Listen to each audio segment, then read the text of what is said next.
I think that we should do is a simple thing. It's an ultimatum. Dear Hamas, we will stop everything to Gaza. Whatever we supply, you will not be able to get. And we will enter back to Gaza unless you return all the hostages back.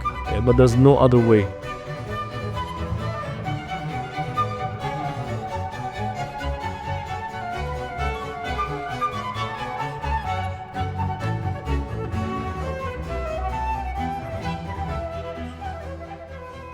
Hello, and welcome to Think Twice. This week we have an important conversation for you with strategic analyst Grisha Yakubovich, a former IDF colonel with expertise about the Palestinians. But before we start today's program, I want to remind you, as always, to like this video and podcast, subscribe to JNS, and click on the bell for notifications. Also, you don't have to wait a full week for more of our content. There is a Jonathan Tobin Daily podcast where I share more news and analysis with you about the most significant issues we're facing today. You can find the Daily Show under Jonathan Tobin Daily on the JNS channel wherever you get your podcasts. Also, JNS's inaugural International Policy Summit will be held this April in Jerusalem. Click the link in the description below to request registration in order to attend. And now to today's program.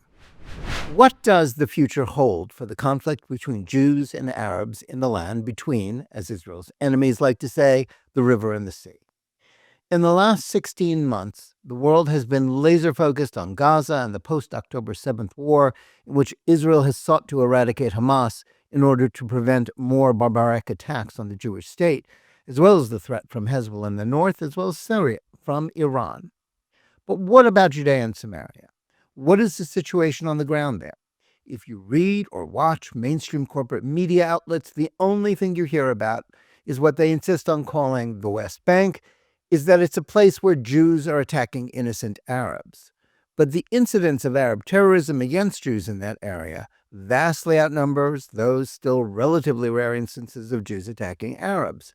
And most of those involve situations where the supposedly out-of-control Jewish settlers are seeking to defend themselves. But the question to ask is not, as the Biden administration tried to do, how best to stigmatize those who live in the Jewish communities across the Green Line. Rather, it is whether Hamas is gaining ground there, even as it suffers defeats in Gaza. How has the post-October 7th war impacted the always simmering struggle between the Jews and Arabs in the territories, as well as that between Fatah and Hamas and other extremist groups like ISIS? That's a topic that most of the media seems to have no interest in. If, due to the ceasefire hostage release agreement, Hamas survives in power in Gaza, how does that impact the ability of Israel to cope with security threats in the territories? Will another front in the century-old war against the Jews open up? And how will that impact any hopes for any sort of coexistence between the two peoples in the region? To discuss that with us today, we have one of the keenest observers of the situation. Col Grisha Yakubovich is the former head of the Civil Department for the Coordination of Government Activities in the Territories that oversaw economic and infrastructure projects and the facilitation of humanitarian issues in the Palestinian territories. As an IDF colonel with 30 years of experience in facilitating cooperative efforts between Israelis and Palestinians, he concluded his military service in the IDF in 2016. He currently serves as a policy and strategic consultant to various international NGOs, private companies, and research institutes, and implements cooperation projects, and among international business sectors in the public and private sector. Col Grisha Yakubovich, welcome to Think Twice. Happy to be with you guys. Well, thanks so much for joining us today. I want to start by asking you to comment on one of the major stories of the moment, the American administration's proposal for removing Palestinian Arabs from Gaza as part of a process of rebuilding it after the war that Hamas started on October 7th, 2023, and to ensure Hamas's removal from power. As someone who has spent his career working with the Palestinians and around that problem, what impact do you think this will have on them? And do you think it is even remotely realistic, even if other ideas like Palestinian statehood could be said to be just as, if not more, unrealistic? I'm sure, Jonathan, that is so the videos from Gaza last weekend when they released the 3 hostages. And one of the things that I noticed there was a big poster of Sinwar looking towards Jerusalem. And it was written there in Hebrew, immigration only to Jerusalem. It's a response to President Trump's idea of if you expect us to immigrate from Gaza to who knows where, maybe Egypt, maybe Jordan, or I don't know, Islamabad or whatever, our answer to that will be that the only place that we will immigrate to is to Jerusalem. It means, for us as Hamas, Palestine from the river to the sea, it means we do not accept the existence of the state of Israel. It means we will fight you, that we will not allow you to implement your plan. And they are using also religion motives by showing Al-Aqsa as the answer to that. It means we will do our best that our Arab countries, that the countries that you are trying to gather against us, that will accept us, will not be able to do it because of Jerusalem.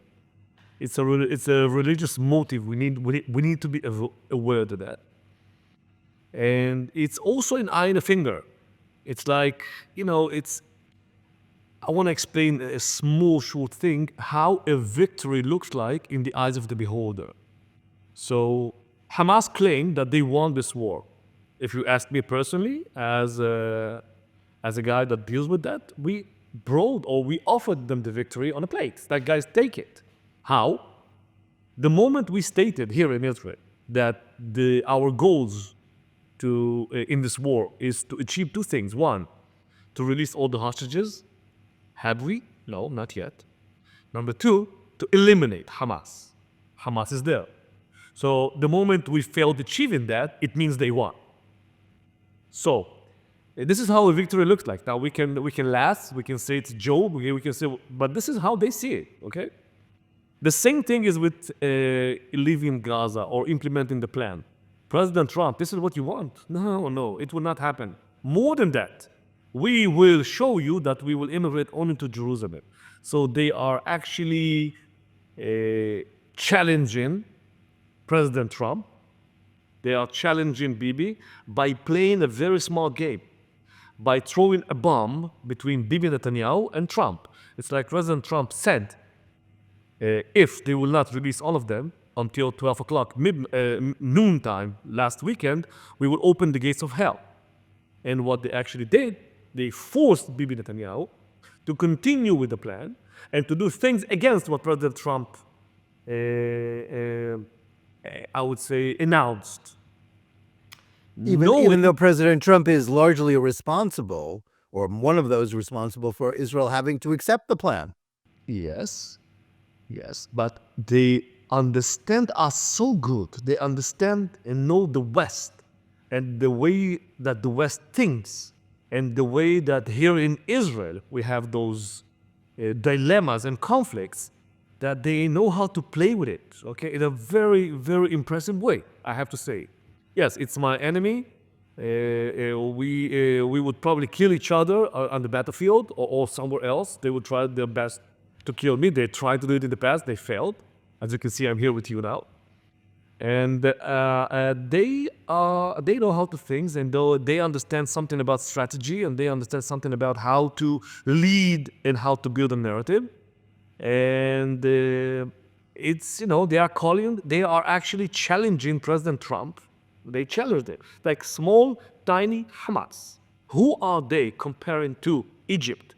Who are they comparing to Saudi Arabia?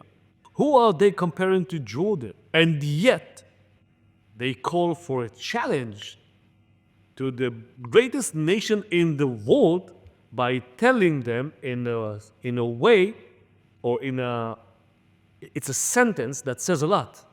It's like, you have a plan that we will leave Gaza? Our plan is, your plan will fail and we will immigrate to Jerusalem. That's the thing. And this is how we create heroes. This is how we build heroes together as the West, not only Israel. Well, then basically Hamas is obviously doubling down on perpetual war. So I guess nothing changes since October 6th, 2023, in that we're still stuck in this same situation where Hamas is there and they're just going to keep trying to kill Jews, trying to keep the war going, even if they have as little chance of immigrating, as you say, to Jerusalem as Trump has of getting them to move to, Egypt or Jordan or somewhere else.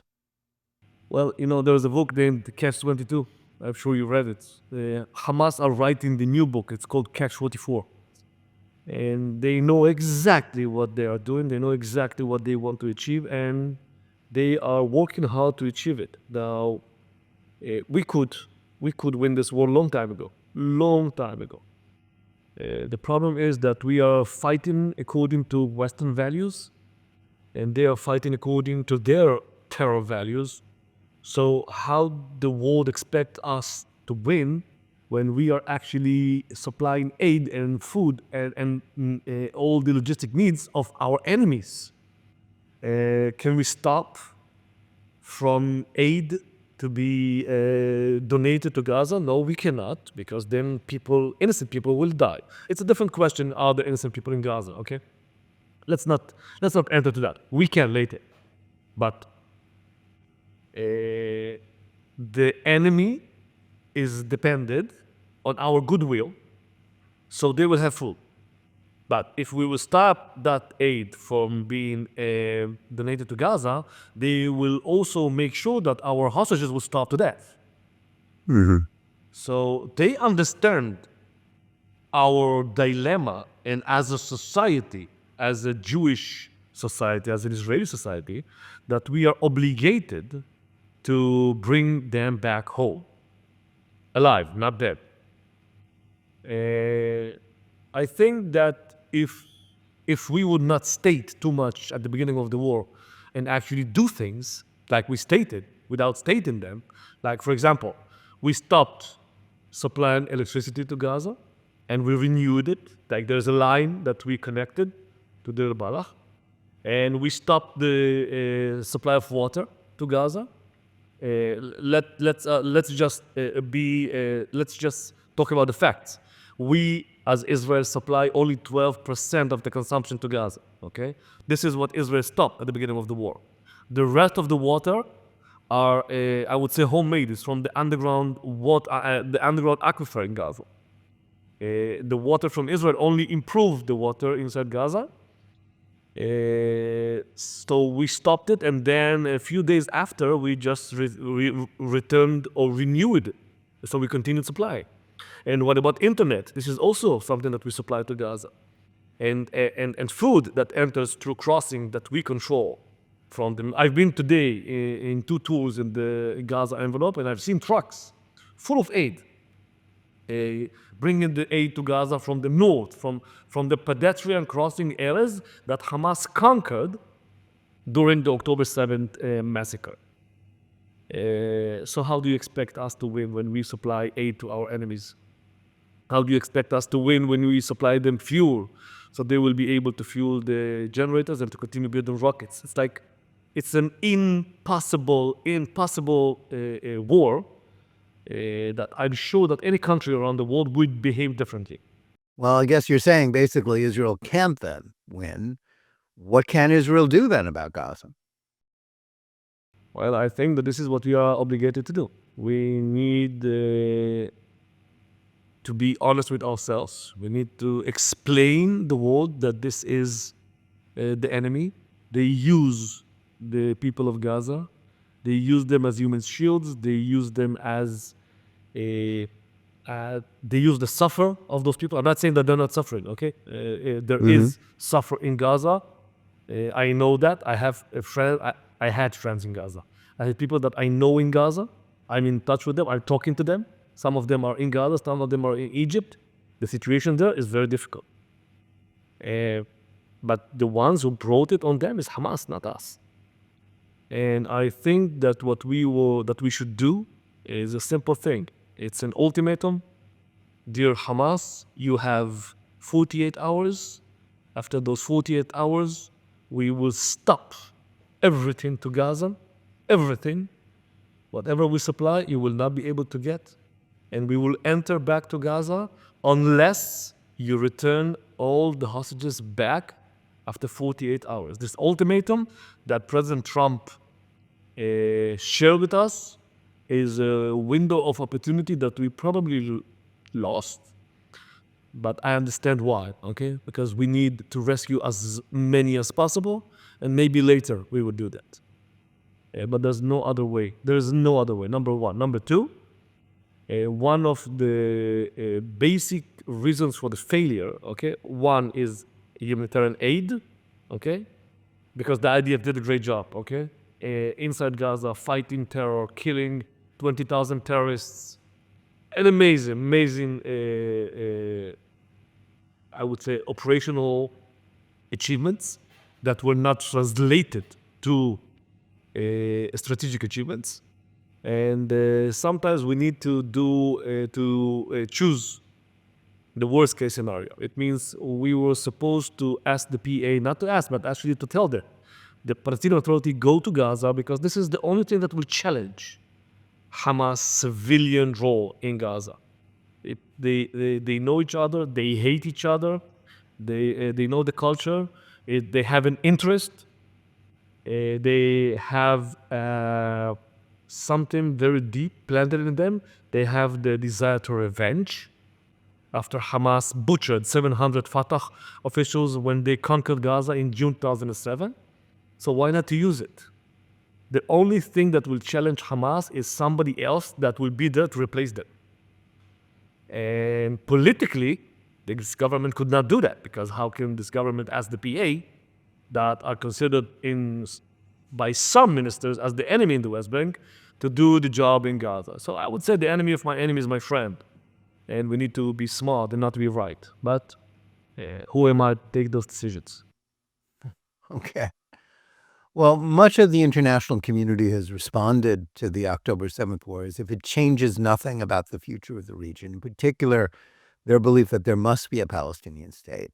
But do you think that the war has changed everything about the conflict, or is it just another in a long list of outbreaks that have characterized the struggle between Jews and Arabs over the last century? And are we still going to be talking about a Palestinian state going forward? Well, I don't know if if in the next 4 years somebody will talk about the Palestinian state. I think we all know why. And I think that nothing has changed. If you ask me, nothing has changed. One of the things that we need to change together, okay, all of us, especially the state of Israel, we need to state the following: whoever donates money to Gaza or to the West Bank, to the PA, must take responsibility on the money that they donate. What do I mean by that? We are the West. We believe that we should give because as the West, we are stronger, we are better, I would say we have more morality. And there's this desire that we should donate to the needed, to the ones who need. And I would say the following: if you want to donate, no problem. Send your people, boots on the ground, inspectors that will make sure, okay, that every dollar that you donate reached the destiny that it was donated for. And if not, you are not allowed to donate money.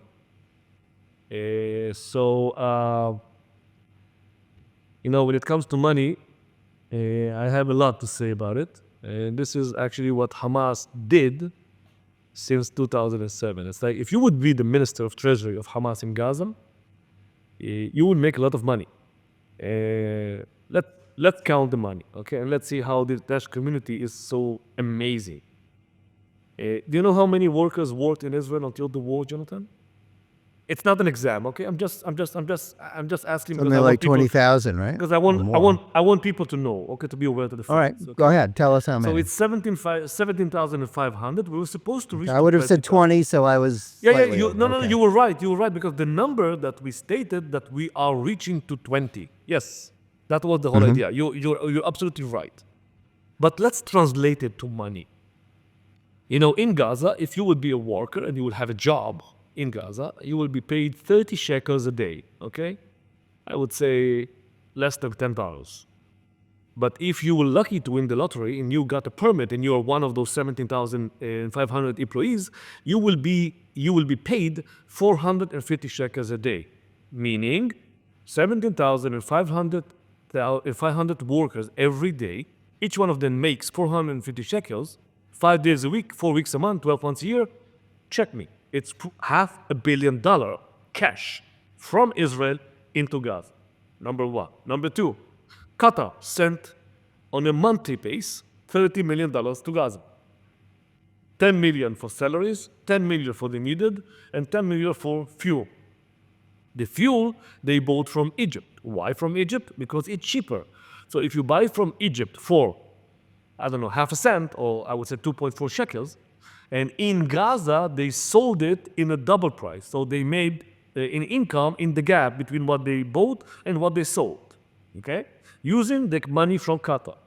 Number three, there is a crossing in between Gaza and Israel. It's called Kerem Shalom.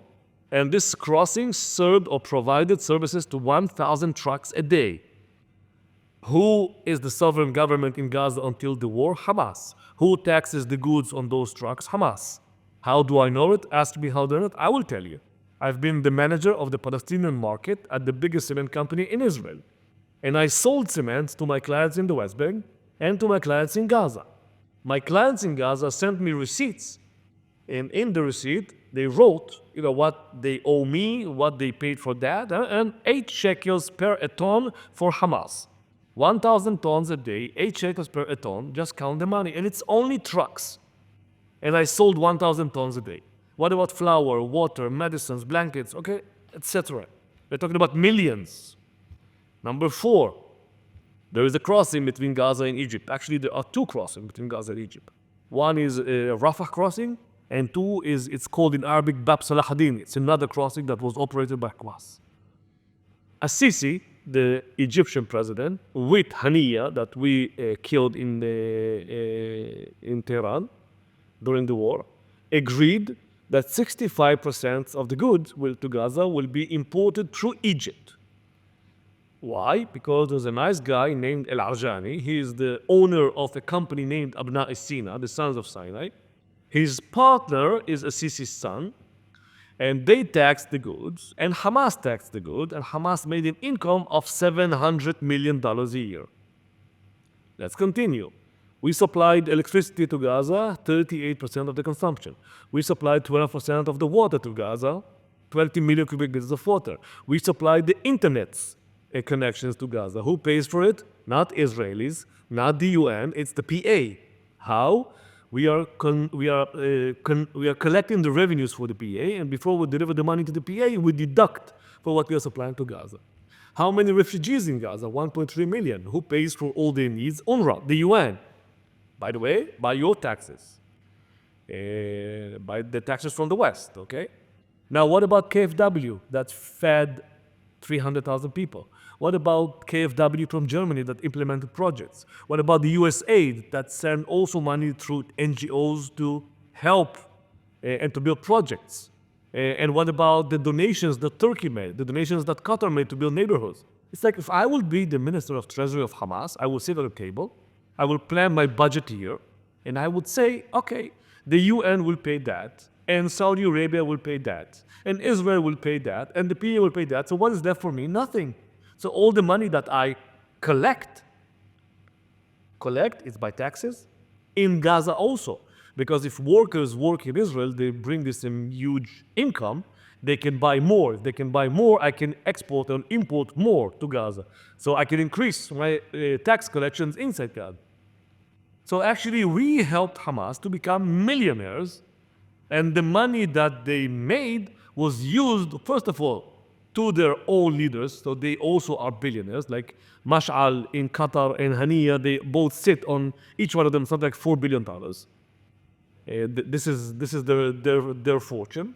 They prepared themselves to this war by digging and building 500 kilometers of underground tunnels, knowing that why should we invest as Hamas? We have somebody else to do it. The whole Western world will donate and help us.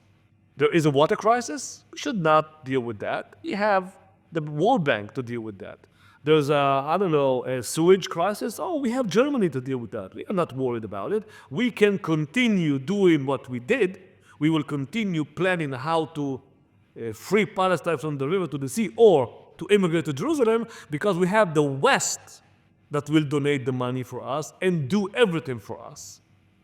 As simple as it sounds, they can do all what they need. They can provide themselves all the luxury that they will dream alone. They don't need us as the West.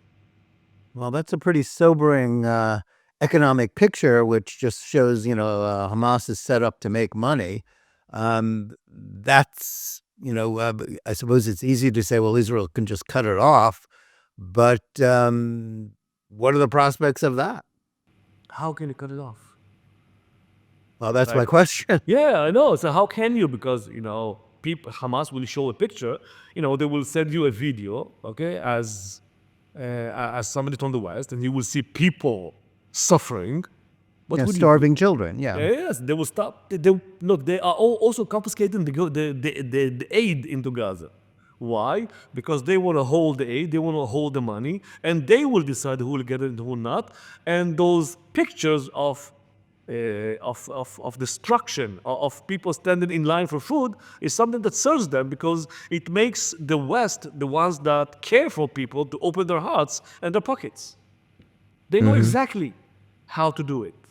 And if we will stop it, I don't think that we will be able to stand or to be able to hold the pressure of the international community. That's the problem.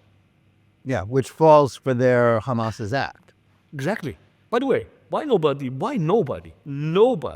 behaves the same way in Sudan when there are 17 million people starving to death? Why nobody behaved the same way in Syria after Bashar al-Assad killed 1 million of his own people? Why? Why is it only good for Gaza and the West Bank? Why nobody cared about the thousands on thousands that were killed in Iraq, in Afghanistan? Why nobody condemns it? Why nobody runs and sends aid from airplanes with parachutes that will fall into Gaza? Why? Because people want to feel good, people want to look good? That's the thing? We are the West. We sent aid to Gaza. Oh my God, we are amazing. Yes. I have an idea. I had an idea. And I had a debate with some Egyptians in Arabic, okay, in some studios. And I told them the following.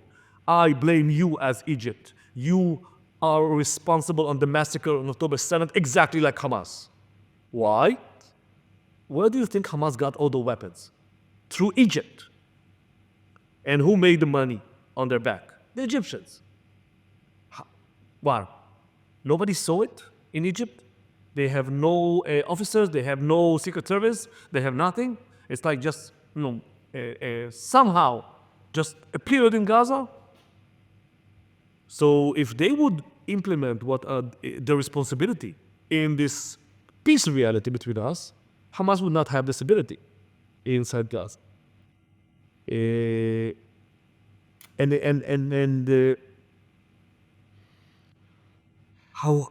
How to refer to that? It's like it makes me also angry when I talk about it. It's not about emotions, okay?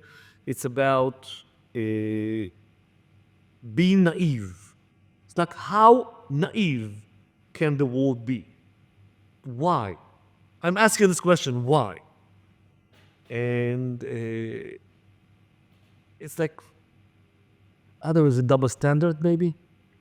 Well, I think obviously, the easy, quick answer to the question that you pose, which is slightly rhetorical, is that in those other conflicts, the people fighting were not fighting the Jews or Israel. And obviously, Israel is judged differently than any other country. Well, I prefer usually in my lectures and tours not to use that, because this is something that the moment you use, it's like people stop listening to you. Well, if you've got a better explanation, I'm all ears. But I don't have. That I seems don't to be have obvious. it. I don't to have me. it. But I know it's obvious. I know that. I know. But I wanna believe that this is not the reason, okay? You know, for me personally, I'm a son of both Holocaust survivors. My dad passed away 3 years ago. He was one of the last living Auschwitz camp survivors. By the way, his best friend that just passed away an hour ago, that also survived Auschwitz. We are going to the funeral tomorrow. And I refuse. Well, I have no choice. I have to, but I don't want to believe that this is the reason. That because of the fact that we are Jews or we are a Jewish state. I hope it's not. Otherwise, it will prove me that nothing has changed since Second World War. Well, all right. Well, we'll leave that topic for the moment. I'm not going to try to talk you out of that. Let's go back 16 months to October 7th. How much do you think the perception of daylight between the Biden administration, Israel's government, as well as the political divisions within Israel, influenced the decision of Hamas and or Iran to attack on October 7th? And do you think they were wrong to believe that Israel is so weak that the attacks could succeed and change somehow the military equation in the region? Well, Jonathan, this is the first time that somebody asked me a question that contains my whole lecture. Okay. I will try to. I will Well, try to be. give us a little microcosm of it then. Yeah, I will try. I will try to conclude it. I will try my best. Okay. We went through 4 rounds of escalation with Hamas. 2008, 2012, 2014, May 2021. The last 2 rounds, 2014 and 2021, Hamas won. Okay? We can say whatever we want to say, Hamas won. Okay? This is what they believe in. It doesn't matter what we think, by the way.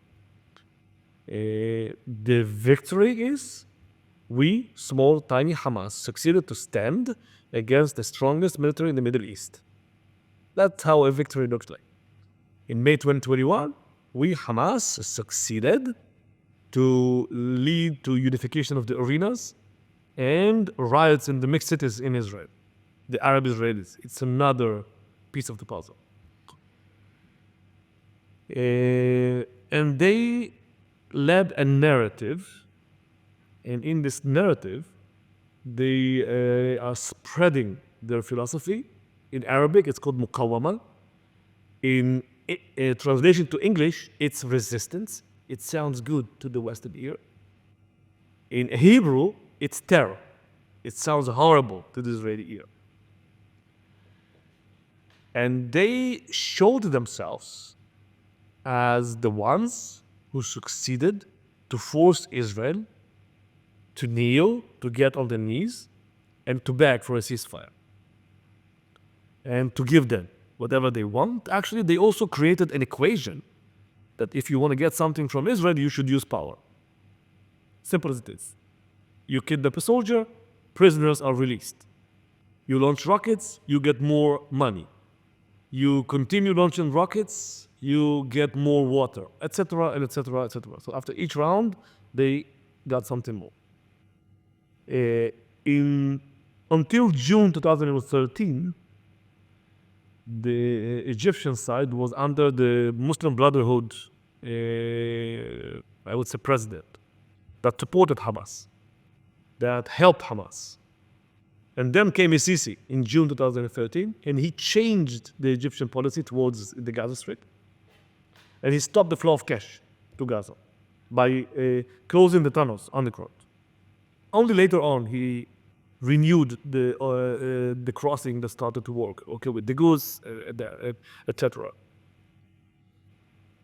There was a process between them.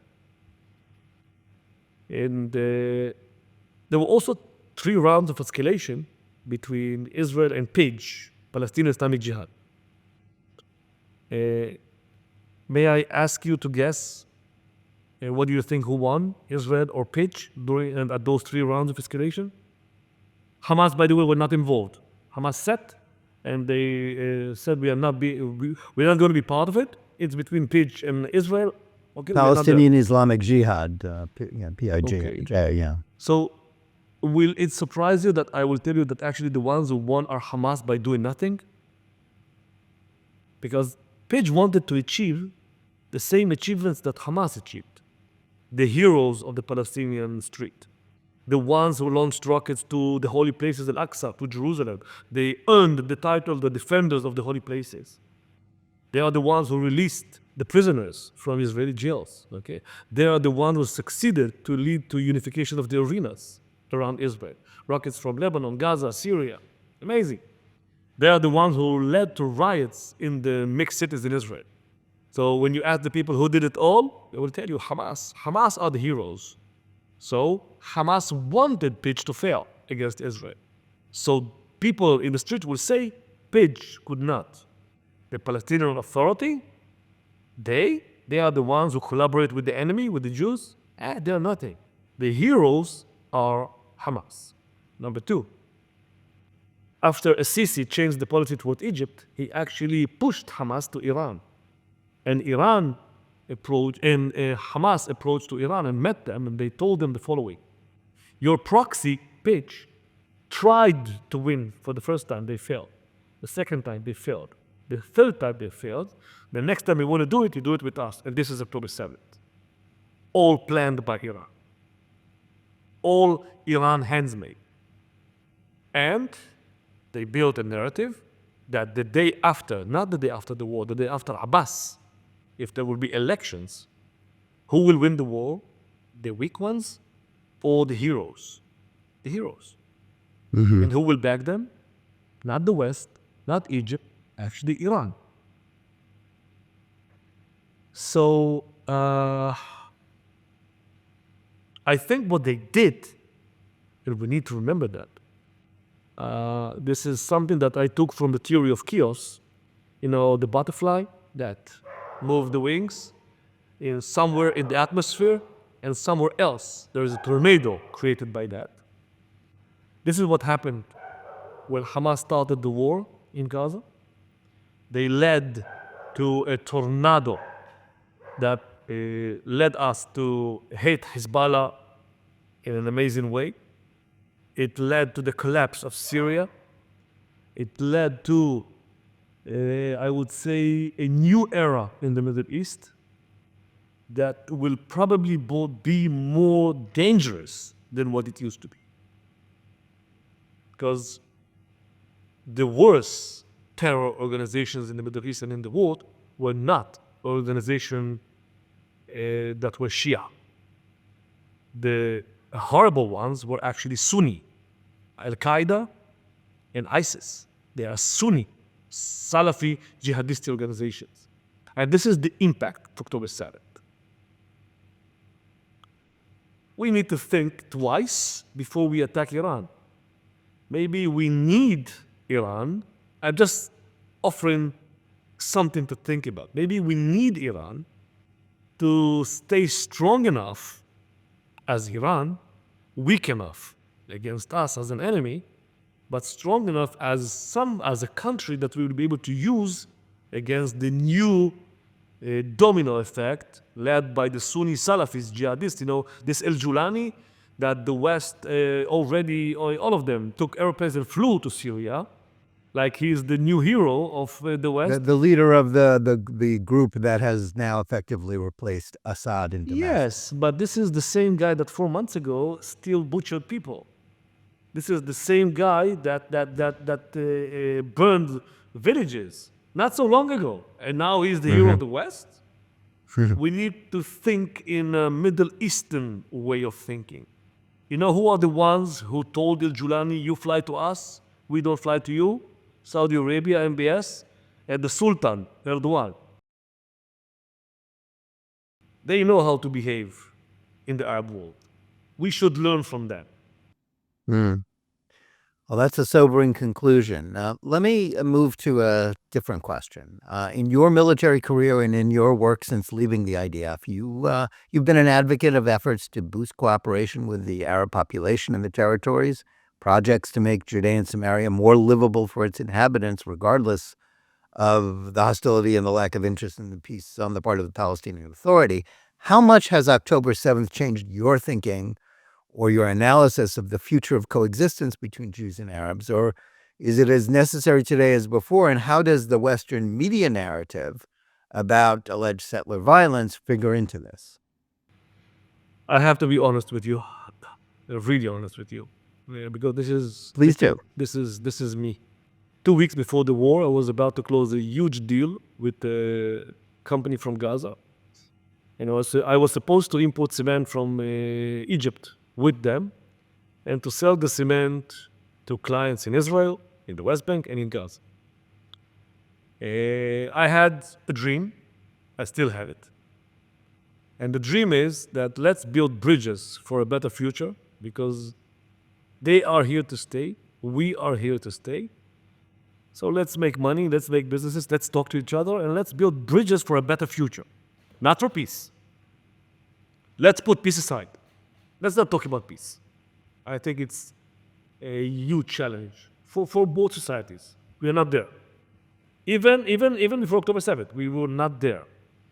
And when people asked me, do you think that there will be peace between you and the Palestinians? My answer was, it will take at least 1 to 2 generations.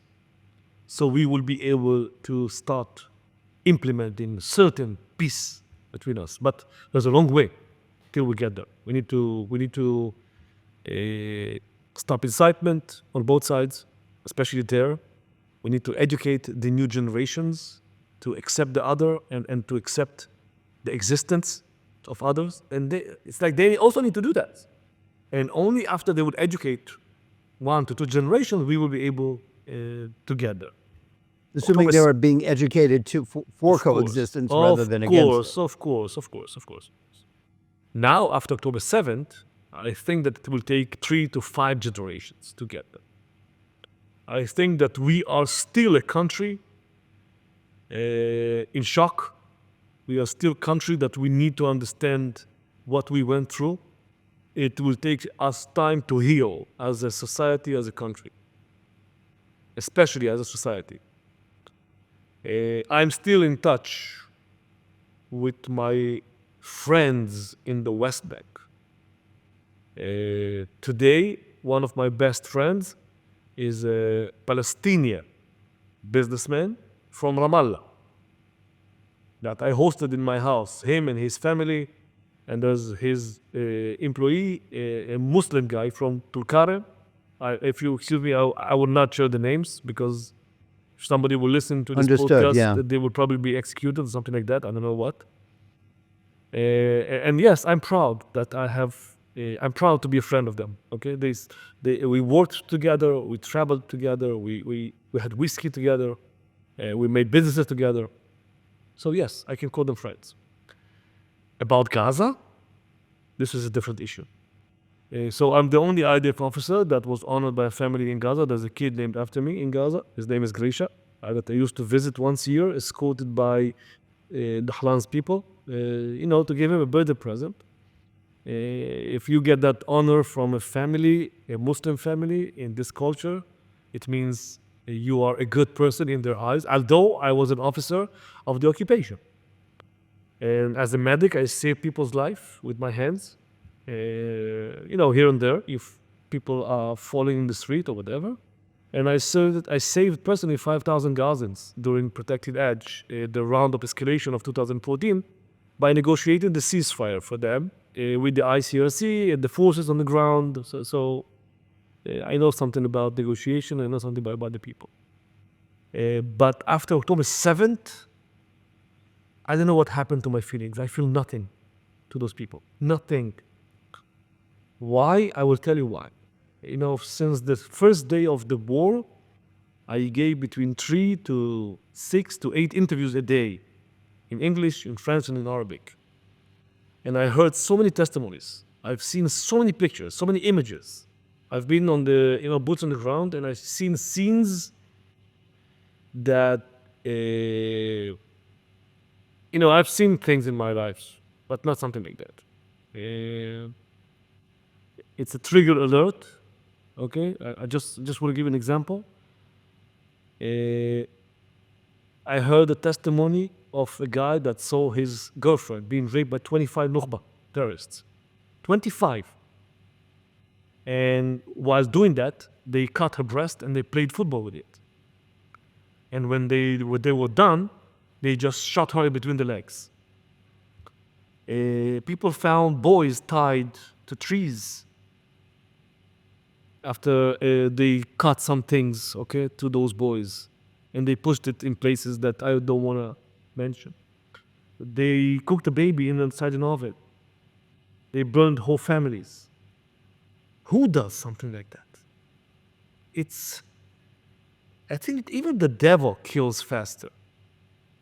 You know, if people tell that they are animals, no, it's not animals, because at least an animal would bite you, kill you, and then eat you.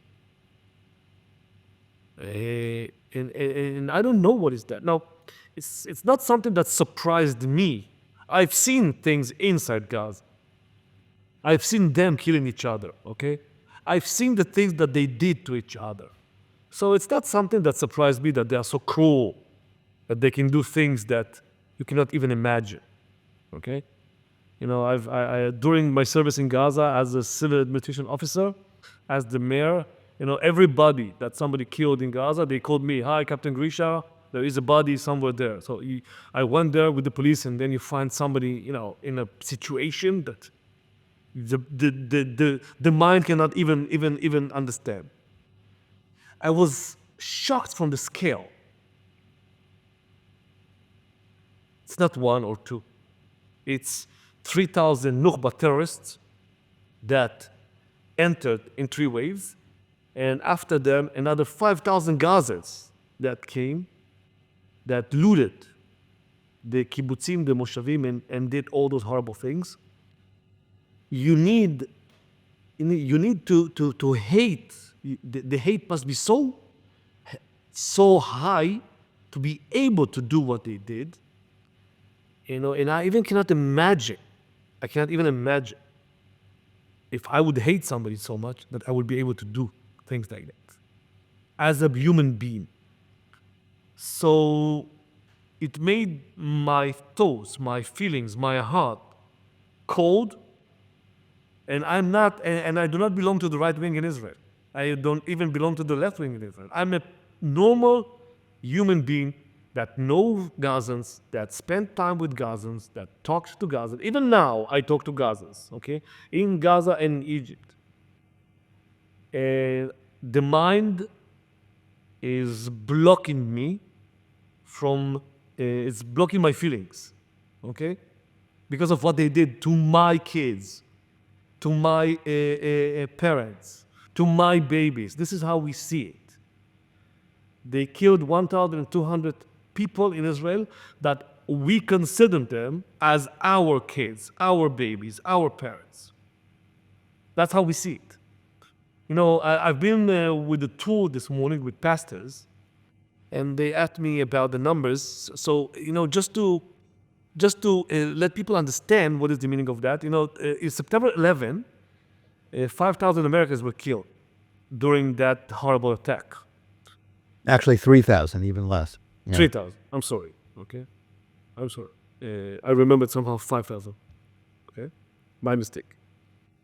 You know, if you take the numbers in Israel, 1,200, comparing to the size of the society, 10 million, it will be like 60 to 70,000 Americans that would die that day.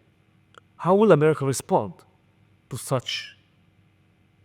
Well, I can tell you how America responds. We went to the other side of the world to go after the people who did it. Only for 3,000. Yeah. If it would be 50,000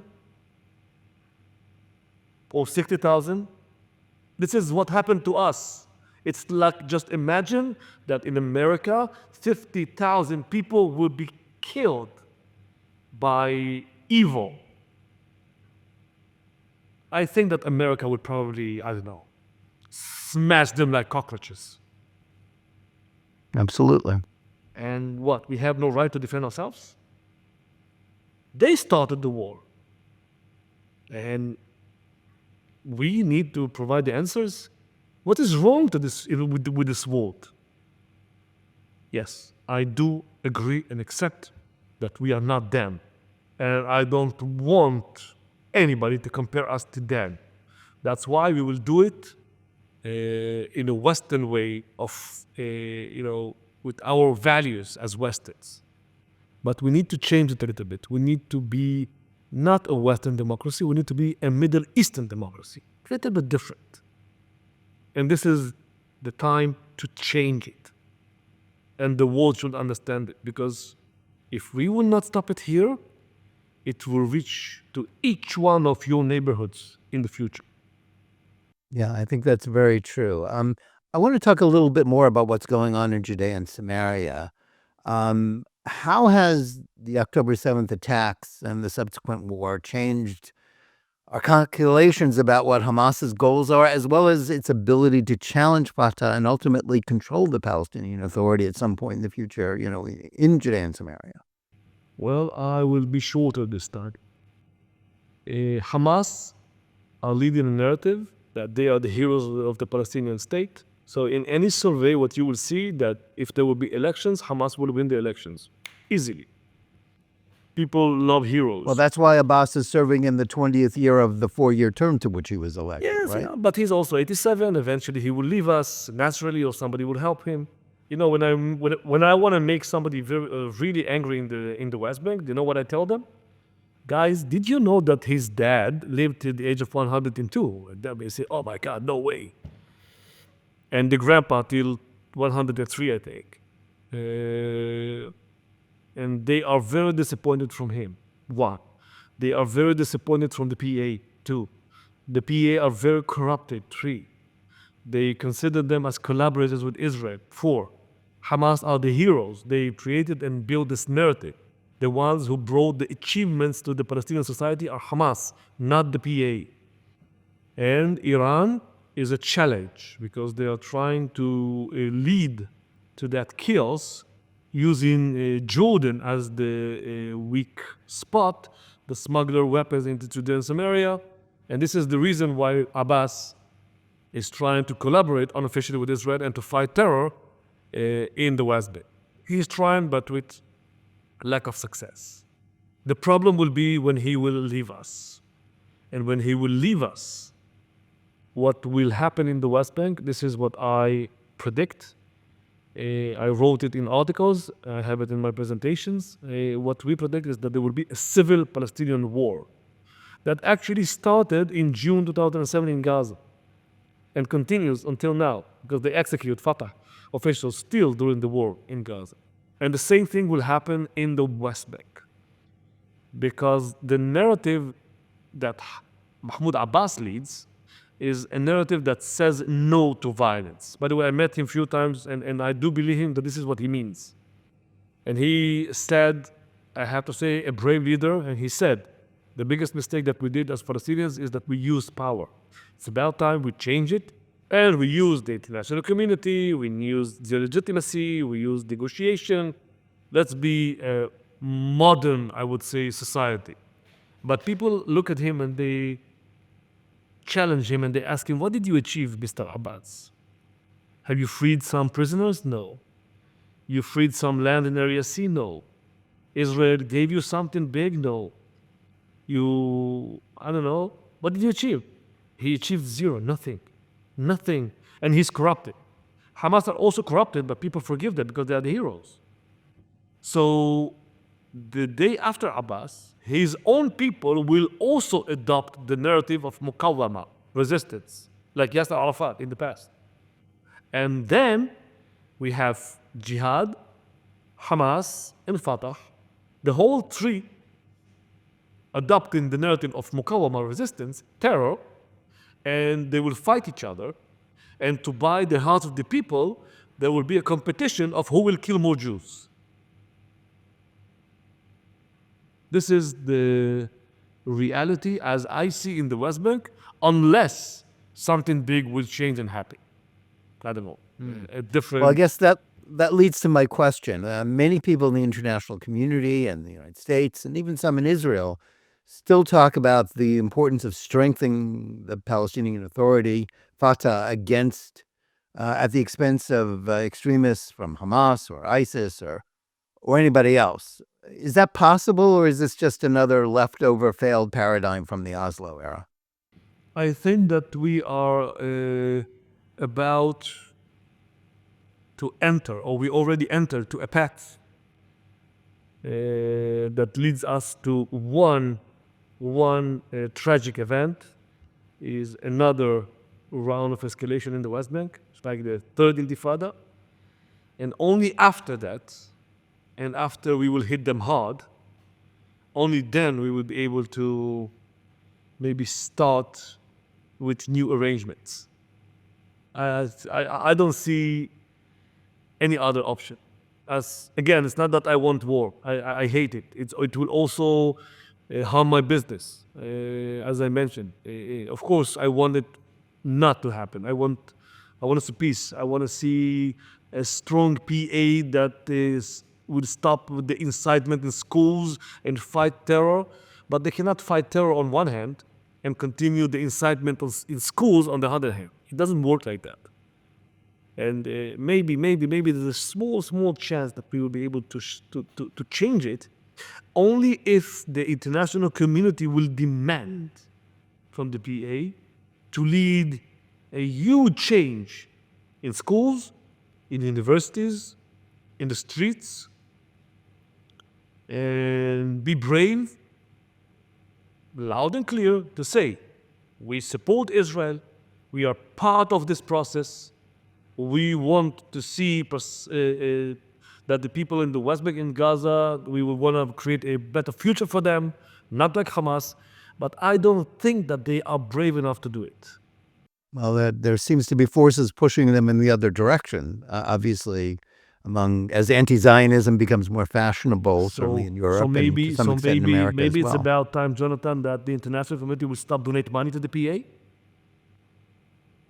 To explain them that if you don't do that, you will not get even $1. It's about time. Well, I agree with you about that. Okay. I don't think we're anywhere close to persuading the Europeans to do it, although certainly the Trump administration is there. Let's see.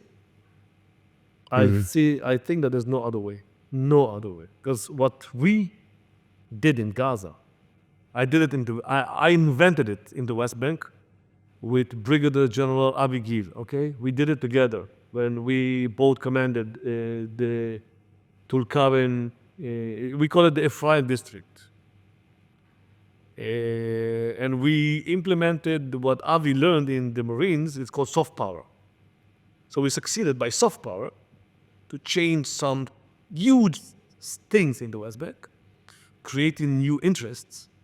So we succeeded to lower the amount of investment by the IDF with battalions, using the other side as a party that works with us together, the Palestinian Authority, the governors, incomes, money, interests. And the same thing was adopted toward the Gaza Strip. Soft power, Hamas, they will have a lot to lose. I explained at the beginning of this podcast about the money. And they had a lot to lose. And Hamas understood that this is our strategy. They made us think and feel that this is exactly what they want. And meanwhile, preparing to the attack. That we made us believe that they will never lose all this fortune that is falling on them. And yes, fortune. In Gaza, people have big money. How many people left Gaza during the war to Egypt? 100,000. Who said it? The Palestinian ambassador in Egypt. He forgot to mention one fact. Each one of those people, each one of them paid $5,000 per head. Just a minute. 100,000 people in Gaza during the war could afford to pay $5,000 per head? What is wrong here? People in Gaza during the war paid for one cigarette, 120 shekels. People can afford that in Gaza? It's like, who said that Gaza is a poor place? Who said it? Why the World Bank published reports, or the UN, that are not reflecting the right situation in Gaza? that people have millions of dollars inside Gaza. So what happened here? I think there's been a lot of misinformation, and I think you've really given us some sobering facts about what's going on, what's happened in Gaza, as well as in Judea and Samaria. Colonel Yakubovich, thanks so much for joining us today, and we really appreciate it.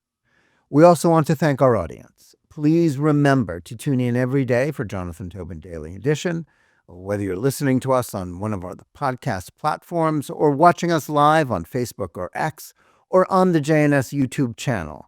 Please like and or subscribe to JNS, click on the bell for notifications, and give us good reviews. Please write to us at thinktwice@jns.org and let us know where you listen and watch the show and what you think about it. Also, a reminder that JNS's inaugural International Policy Summit will be held this April in Jerusalem. Click the link in the description below to request registration in order to attend. And remember, keep reading and thinking for yourself, and we'll see you again next week.